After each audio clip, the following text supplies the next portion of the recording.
A paz do Senhor, meus irmãos, chegamos na lição número 2 da revista Conectar, a revista dos jovens da editora Betel. Em um primeiro momento, eu quero agradecer a todos os irmãos que se inscreveram no canal essa semana, foi uma bênção. Eu nunca tive tantos inscritos no canal desde que foi criado o canal há cerca de 1 ano e pouquinho.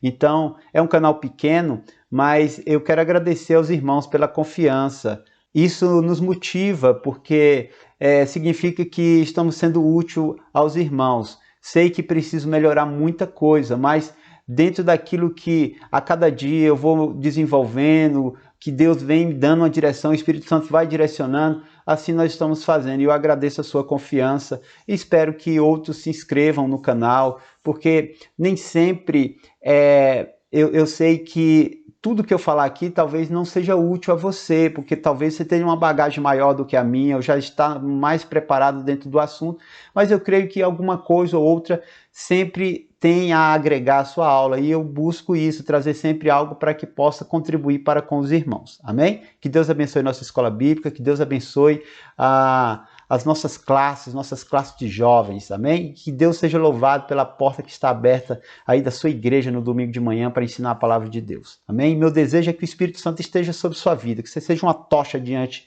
da sua classe, que o Espírito Santo tome a sua mente, encha a sua boca e você fale aos seus alunos e motive-os, né, e traga a eles a luz do Evangelho, que eles cresçam em graça e conhecimento e sejam edificados. O tema dessa lição é os obreiros Timóteo e Tito, a lição número 2, a nossa segunda lição do primeiro trimestre de 2022. O nosso versículo do dia traz 2 Timóteo 3,2, na minha versão está assim: esta é uma palavra fiel. Se alguém deseja o episcopado, excelente obra deseja. Se alguém almeja o episcopado, excelente obra deseja. Bom, a palavra episcopado, ela vem do grego, e aí eu estou deixando mais uma vez o código do dicionário Strong, grego, o G de grego, 2984, que é episcope. Episcope significa o ofício de um ancião ou o dirigente de uma igreja cristã no período da igreja primitiva, tá? Então, nós temos essa definição da palavra episcopado, ela tem esse significado. E nós estamos falando de jovens. Vamos trabalhar sobre essa perspectiva dos jovens que estão almejando a obra do Senhor na questão ministerial. Nós falamos no domingo passado sobre o apóstolo Paulo, aquele a qual foi o autor dessas cartas pastorais, um exímio obreiro. Agora nós vamos falar sobre os destinatários desta carta, que são os jovens obreiros. E nós vamos trabalhar sobre uma perspectiva, como na lição anterior, mais biográfica. Vamos saber mais sobre essas pessoas. Sabemos agora sobre o apóstolo Paulo, sua biografia, e agora nós vamos falar sobre a biografia desses destinatários, desses jovens obreiros. Amém? Bom, sabendo disso, o tópico 1 tem por título um jovem obreiro chamado Timóteo. A primeira vez que o jovem Timóteo é citado nas Escrituras é lá em Atos 16:1. E ela se dá da seguinte forma: e chegou a Derbe e a Listra, e eis que estava ali um certo discípulo por nome Timóteo, filho de uma judia, que era crente, mas de pai grego. A sua lição pode ser que esteja igual à minha. Na minha, está dizendo que a mãe de Timóteo era uma gentílica. Não. A palavra de Deus, conforme Atos 16:1, a mãe de Timóteo era uma judia convertida a Cristo, amém? Então ela não era uma gentílica, então tem um errozinho, nada tão grave, mas é bom a gente orientar nossos alunos, tá?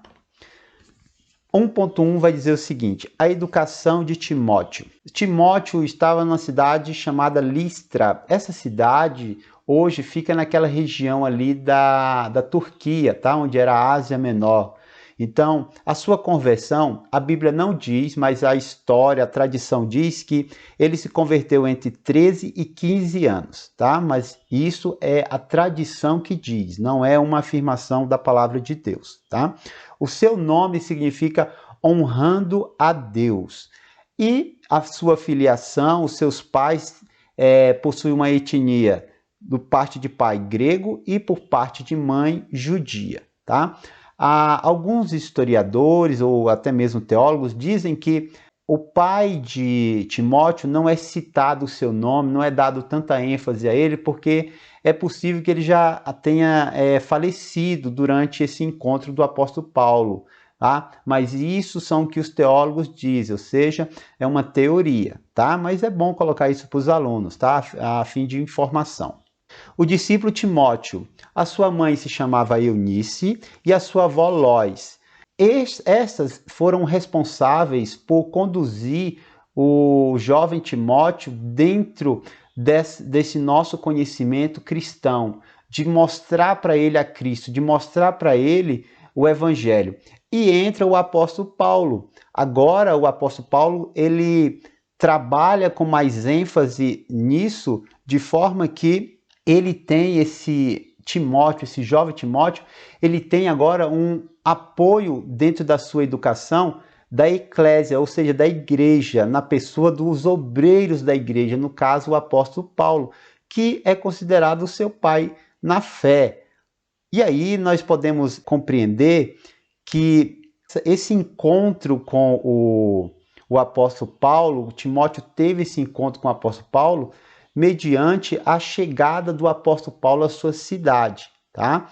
Então, nós compreendemos que o apóstolo Paulo chega ali, ele começa a ensinar e esse jovem ele é impregnado pela palavra. E aí ela já estava nele, mas agora ela vai fluir com mais veemência, certo? Um cristão com bom testemunho. O apóstolo Paulo chega ali na sua primeira viagem e ele encontra um bom testemunho de um jovem que já era educado na fé cristã. Os irmãos davam bom testemunho. Observe o que está em Atos 16:2. Os irmãos de Listra e Icônio davam bom testemunho dele. De quem? De Timóteo. Ou seja, ele já tinha um bom testemunho de toda uma região, duas cidades, uma província. Ou seja, ele era um jovem fiel a Deus, temente a Deus, que já tinha um bom testemunho da comunidade. O obreiro ele tem que ser reconhecido pela sua comunidade. Ele tem que ser também comissionado pelo Espírito Santo. O Espírito Santo também tem que o chamar. Então, se nós temos esses dois pontos, isso já é maravilhoso. E ele já tinha o testemunho da igreja, tá? Ele já tinha o testemunho.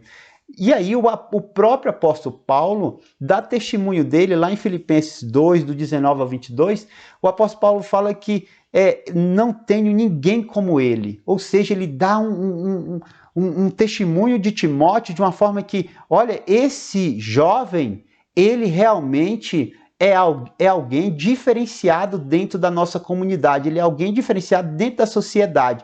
E ele fala que o Timóteo ele não buscava seus próprios interesses, mas ele buscava os interesses do reino, os interesses de Cristo. Então isso é muito importante. Ele já tinha esse testemunho tanto da comunidade como também das suas lideranças. Será que os nossos jovens estão tendo um bom testemunho da comunidade a qual ele está pertencendo, da igreja, da sociedade, da família e das lideranças? Será? É uma coisa que nós colocamos de forma ao jovem pensar.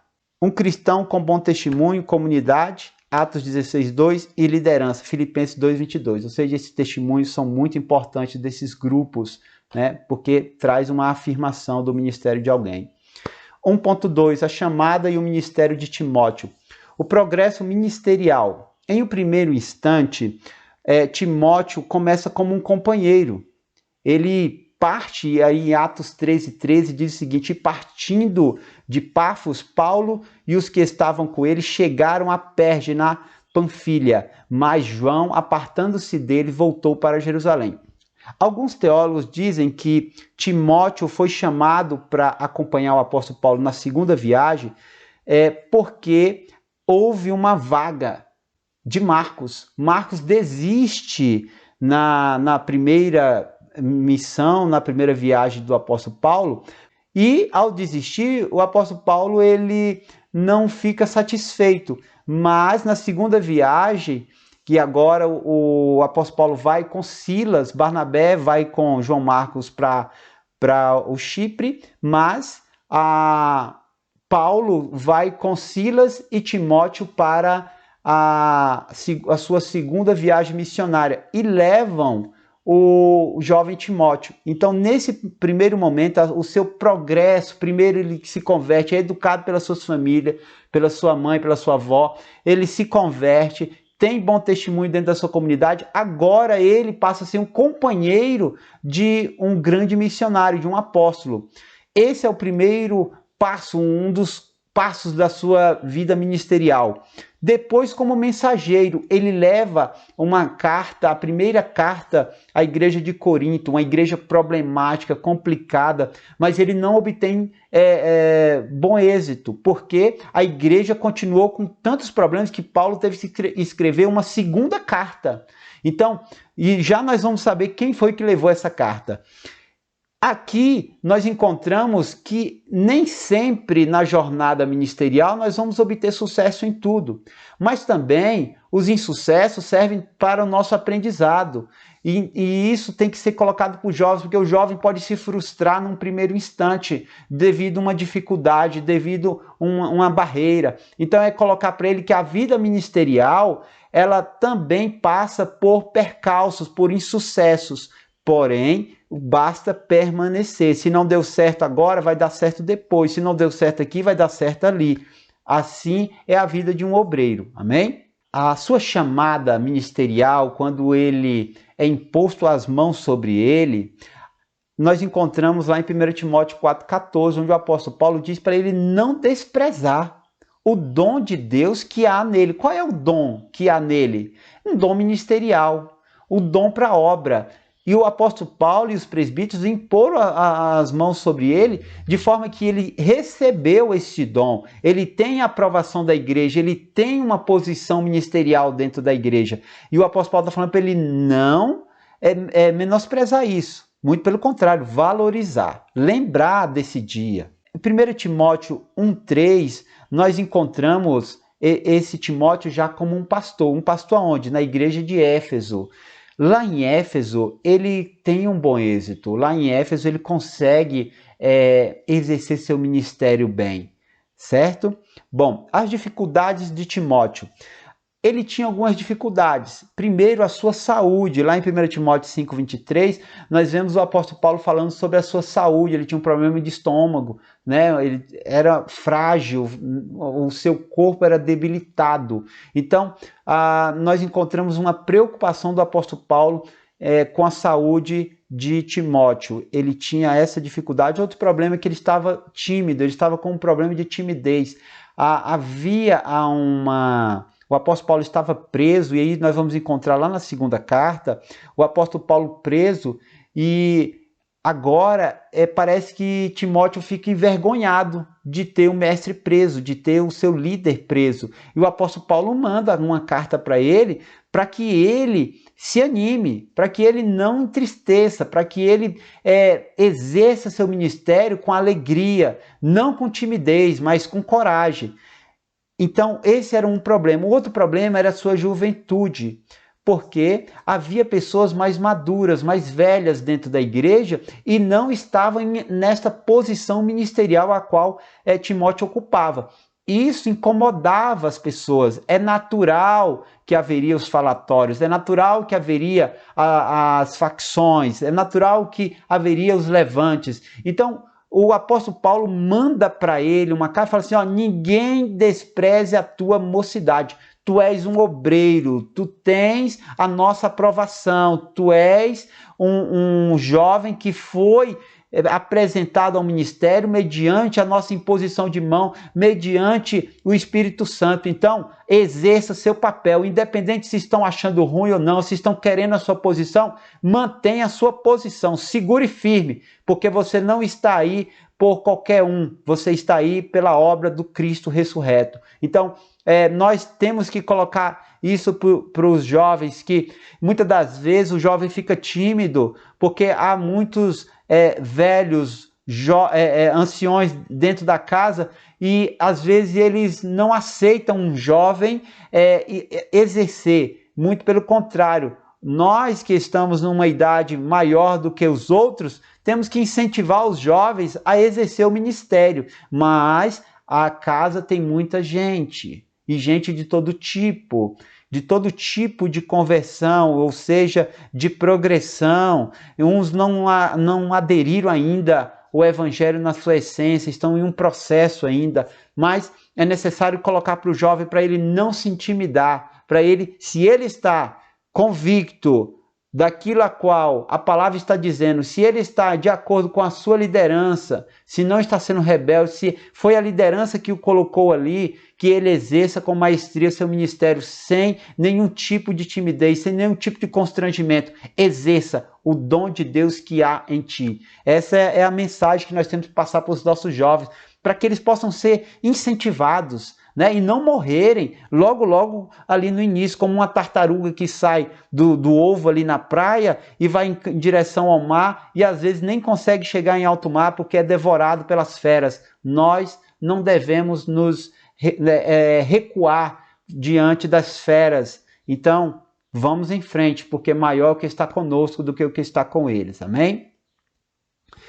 O tópico 2 vai dizer o seguinte: o que sabemos sobre Tito? Nós falamos sobre o jovem Timóteo. Agora nós vamos falar sobre o outro destinatário dessas cartas pastorais, no caso, uma carta pastoral, que é a carta a Tito. Tito era totalmente diferente de Timóteo. Tito já demonstrava uma certa robustez diante do ministério. E nós vamos ver isso, que Tito era o obreiro para igrejas problemáticas. Ele era aquele obreiro que era enviado para onde tinha problema, ele era enviado. Nós vamos ver isso agora.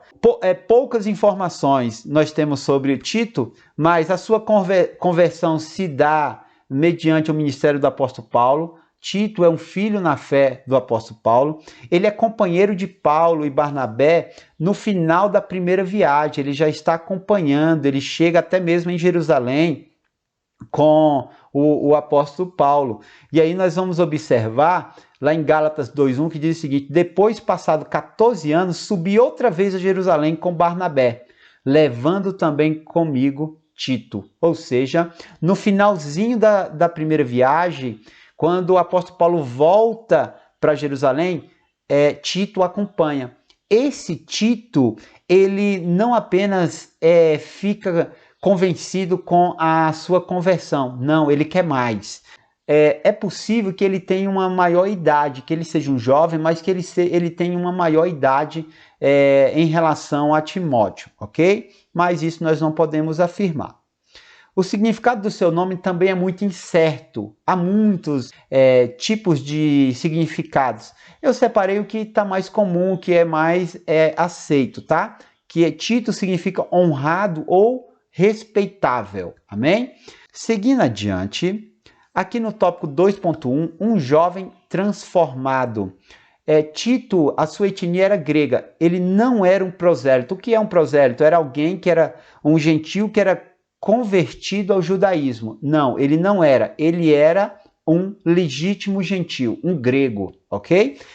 Esse jovem Tito, grego, ele não se convenceu por questões do proselitismo judaico, de aceitar a fé judaica, de aceitar os ritos judaicos. É tanto que o apóstolo Paulo, quando está repreendendo a igreja da Galácia, lá em Gálatas 2:3, em relação à questão judaizante dentro da igreja, o apóstolo Paulo cita Tito como um exemplo. Ele fala assim, mas nem ainda Tito, que estava comigo, sendo grego, foi constrangido a circuncidar-se. Ou seja, esse Tito tinha uma conversão convicta, firme, no nosso Senhor Jesus Cristo. Ele absolveu o cristianismo em toda a sua essência. Então ele não ficou cocheando em dois pensamentos, entre o judaísmo e o cristianismo. Não. Ele aceita a mensagem de Cristo e refuta qualquer tipo de doutrina judaizante, tá? Ele tinha um sentimento ministerial. Ele não apenas aceitou ser um crente, mas ele também quis ser útil ao ministério. Ele desejou o episcopado. Os nossos jovens devem ser levados a essa reflexão. Não seja apenas um crente. seja também um obreiro, seja uma ferramenta no reino. Eu falo muito isso nas minhas aulas com os jovens. Você quer ser daqui a alguns anos alguém de cabelo branco, apenas sentado esquentando o banco de uma igreja, e você vai chegar na velhice e vai olhar para trás e você vai falar: o que eu fiz no reino? Apenas fui um crente? Apenas estou buscando salvar a minha própria alma? Será que eu não estou conduzindo ninguém a Cristo?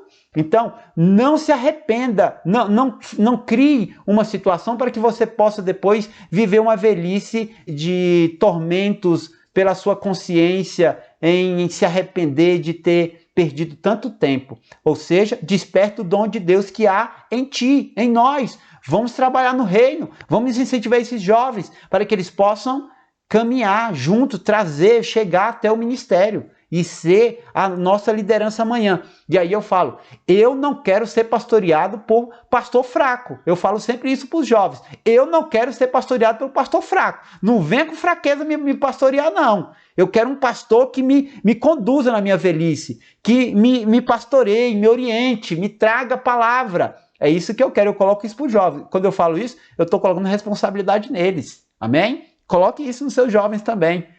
Eu quero que vocês me liderem, mas me liderem de acordo com a palavra. Seja um homem de Deus, uma mulher de Deus. É assim que eu coloco para eles. Coloca para os seus também. É uma bênção. Bom, sentimento ministerial, isso nós temos que ter e colocar para os nossos jovens, tá? Para os nossos jovens. Eu vi outro dia alguém ministrando numa igreja e ele estava pregando para os jovens e ele falando assim, que nesta igreja surja grandes empresários, surja juízes, políticos.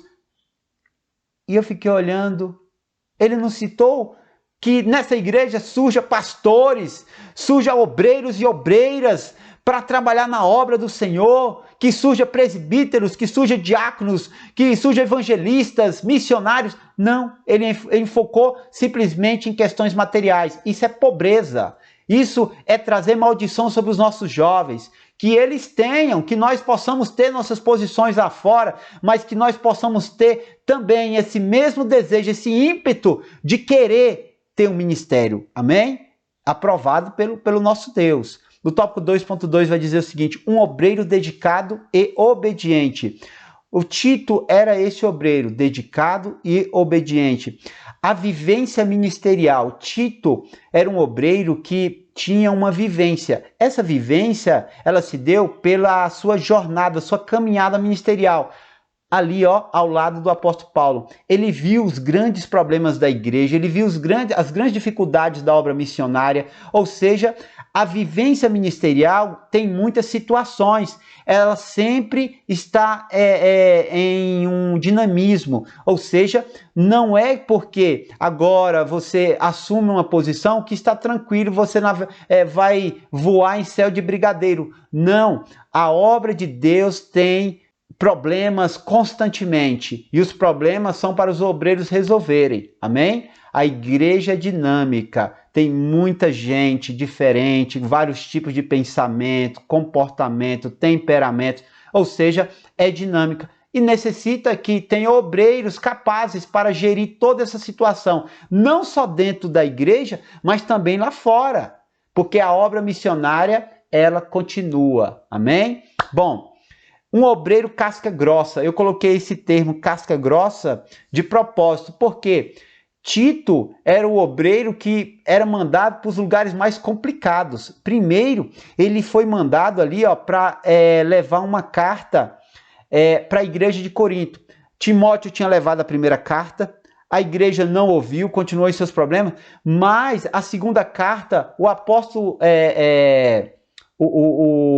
O jovem Tito, ele chega até lá e sabe um detalhe da questão das cartas, é que aquele que levava a carta, ele não apenas entregava, ele não era um carteiro, ele tinha que falar sobre a carta, ele lia a carta perante a igreja, mas ele explanava sobre aquele assunto perante a igreja, ou seja, ele tinha que ter a mesma autoridade daquele que escreveu, no caso o apóstolo Paulo. Ele era um emissário do apóstolo Paulo, mediante o Espírito Santo usando ele falava à igreja. ok? E ele teve um êxito excelente com a igreja de Corinto, ou seja, ele foi enviado para um lugar muito difícil. Outro lugar que ele foi enviado foi para a igreja em Creta. Creta era um problema.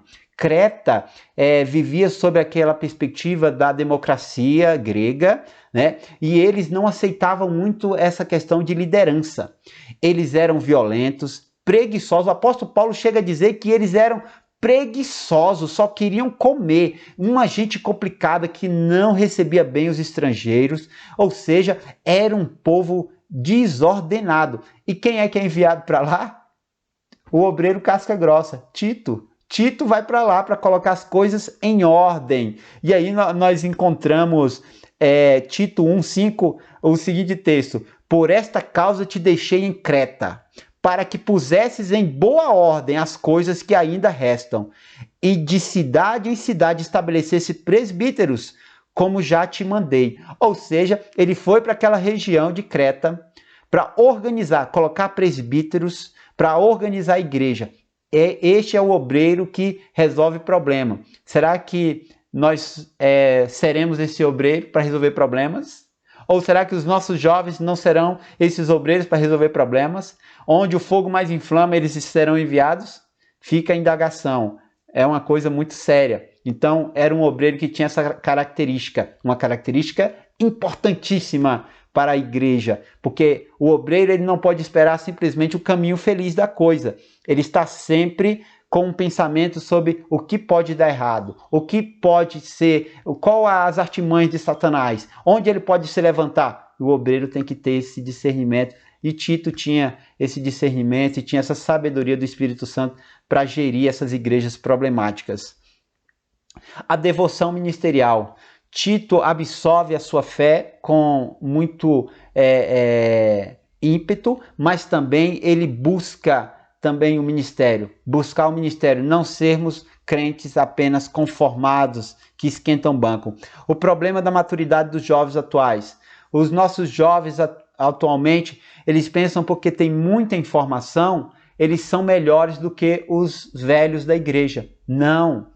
Eles podem ter muita informação, mas têm pouca sabedoria. São muito intelectualizados, sabem muitas coisas, mas não têm sabedoria de Deus, não têm sabedoria da vida, porque ainda não passaram. Não é porque você sabe mexer num iPhone com todos os seus aplicativos e os nossos pais, nossos pastores não sabem que nós somos melhores do que ele. Negativo. Falta a vivência ministerial, falta a sabedoria ministerial, espiritual. E para isso nós temos que aprender com quem? Com quem já passou pelo caminho, que são os nossos líderes, os nossos pastores, os nossos obreiros. Amém? Que nós possamos passar isso para os nossos jovens.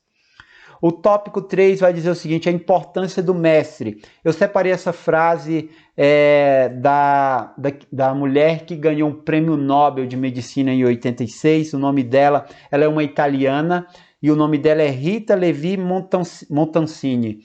Ela disse o seguinte: a escolha de um jovem depende da sua inclinação, mas também da chance de conhecer um grande mestre. Nós encontramos esses jovens, tanto Timóteo como Tito, com uma inclinação para querer aprender. Mas também nós vemos que eles tiveram o privilégio de conhecer um grande mestre, o apóstolo Paulo.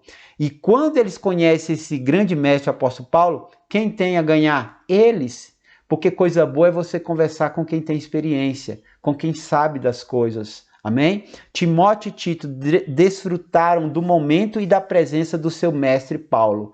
Eles souberam aproveitar o momento que muitos talvez almejam. Talvez você e eu almejamos, né? Ou algum dia nós cogitamos em nossa mente: se eu tivesse a oportunidade de conhecer Paulo, se eu tivesse a oportunidade de ter sentado com ele, um dia sentaremos, um dia chegaremos na glória, encontraremos com ele. Mas o que nós podemos ter consciência é que o apóstolo Paulo deixou suas cartas a nós, mediante a inspiração do Espírito Santo, e nós temos às nossas mãos, aos nossos olhos, o seu conhecimento.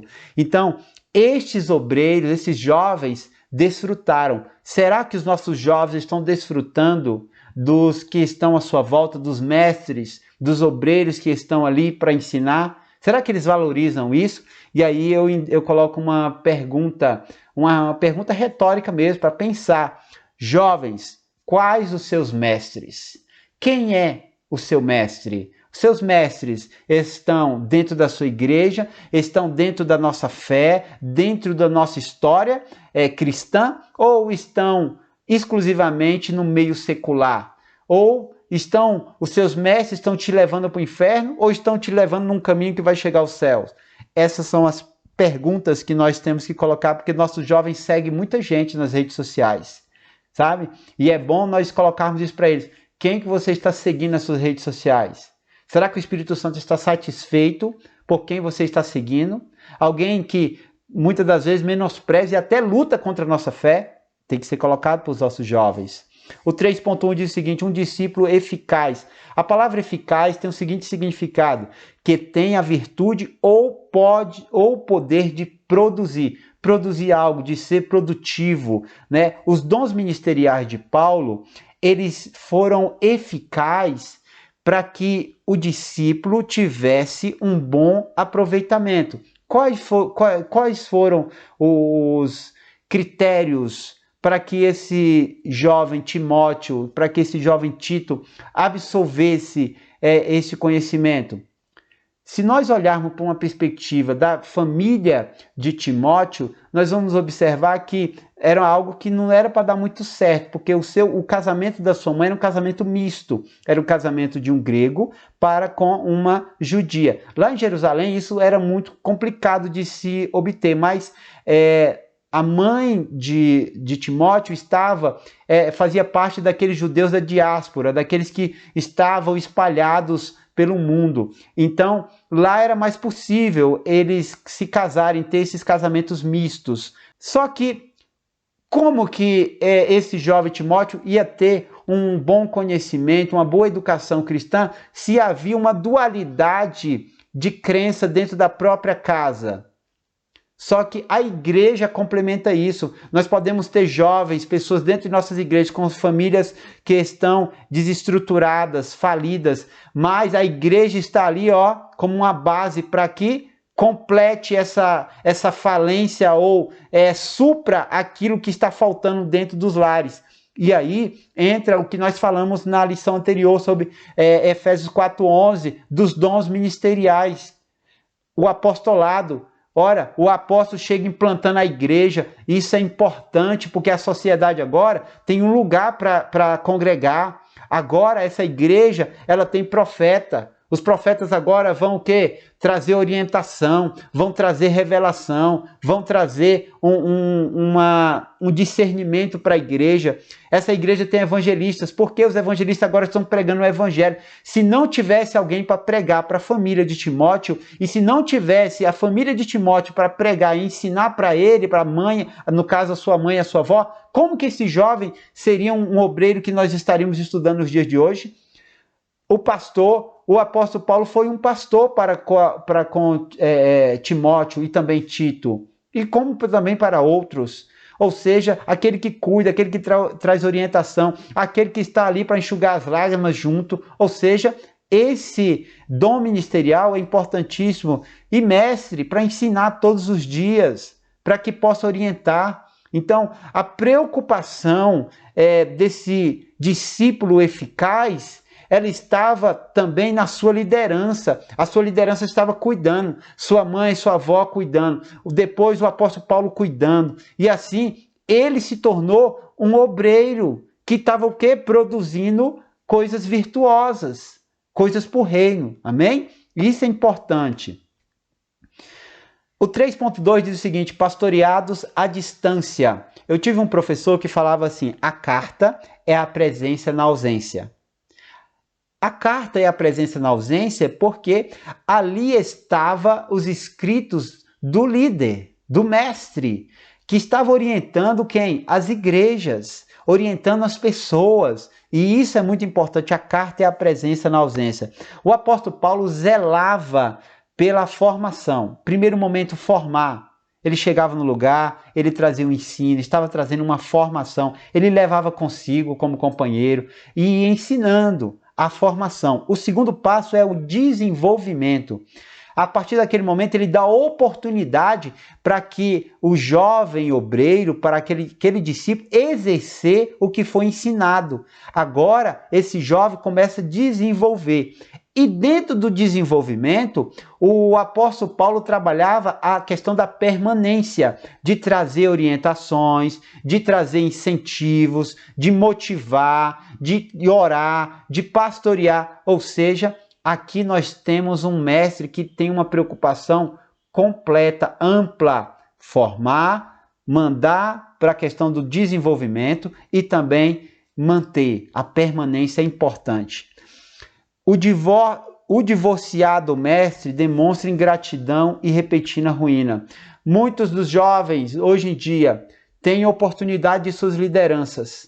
E quando conseguem ascender alguma posição, eles menosprezam as suas origens, esquecem quem deu a oportunidade, quem colocou para trabalhar, quem ensinou, quem ajudou a desenvolver, quem trouxe palavras para manter. E os jovens têm esquecido disso. Não olham para as suas lideranças, desprezam